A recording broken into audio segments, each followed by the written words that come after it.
See, will City ever be the same under Pep Guardiola? Will City return to their dominant selves under Pep Guardiola? I think next season. From next season, they might not be as dominant as they have always been, but I see progress. And if there is one thing you need to give to Manchester City, you need to give to them is how they recruit.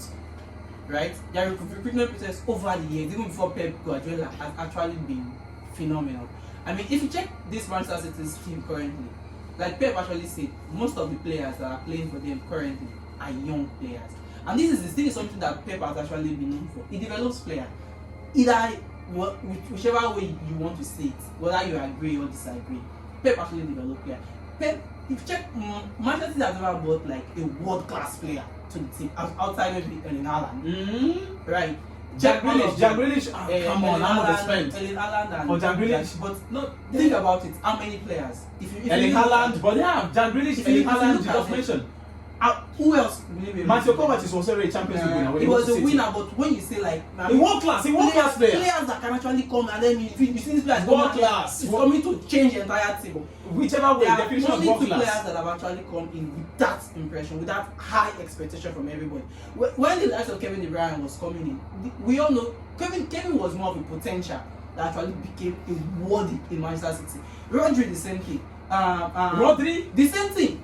He was already world class. No, he was at Atletico de Madrid. He was already. It was a potential. It was a potential world class, but not a world class player as at when he was coming to Manchester City. World class. It wasn't. I watched him at Atletico. I watched him also. It wasn't. He was good. It was good, but not outstanding. Rodri developed.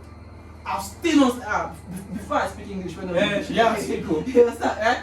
Rodri actually had a very, how do I call it, a rocket development, right, in Manchester City. He went from like, let's say from 30 to like 100 within his time in Manchester City. Look at the team. Look at Ruben Dias, for instance. Look at the entire team. So what I see Pep Guardiola actually doing is actually trying to breed the next crop of world-class players for Manchester City. But the problem now is how long will he stay? Okay.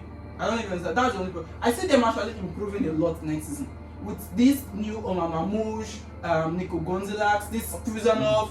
If you check their recruitment, very strategic player. And I don't think Pep is the only person, quote unquote, doing all of this recruitment. It is the structure of the team. And people actually say that sometimes some of the players that Manchester City sign, it's not the one that actually points them to sign them.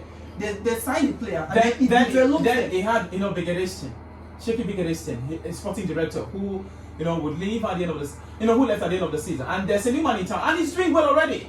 Interestingly, so it is the structure of the club, right? So you have to give it up for them. So they're having a bad time. It's not easy for you to be consistent for 10 years, for 9 years, right? So having one bad, even the bad season is not as bad as you're saying. It is bad, but it's not as whole bad. I mean, they are still in the top 4 in the league. This is Manchester City's worst season in 9 years. And yet they are still in the top 4 conversation. Everybody still believes, almost everybody believes that they will still make it among the top 4 this season. Because I mean, who's there? What do you mean who's there? Come on. What does that even mean? What do you mean Is who's it Chelsea? There? What do you mean who's there? Who's there to actually come? Outside Liverpool and Arsenal. Arsenal is going to make it undoubtedly, right? Outside even trust Arsenal. No, I mean I say outside Liverpool and Arsenal, they are going to make it undoubtedly. Okay. Right? Outside these two teams, right? Nottingham Forest, Bournemouth, Newcastle, Chelsea. Come on, Manchester City will make their way to the top 4. At most, maybe they might not be third, but they will get to the top 4. So imagine their worst season, and then they are still certain that they're actually going to. I mean, some people's best season is making it to the top 4 for many years.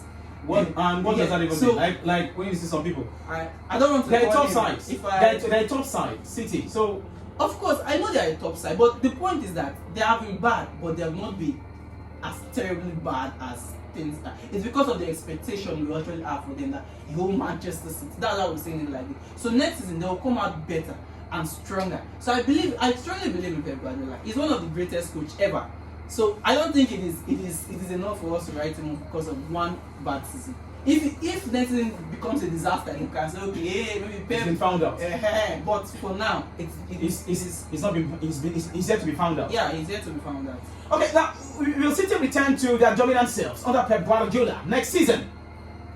The man says he believes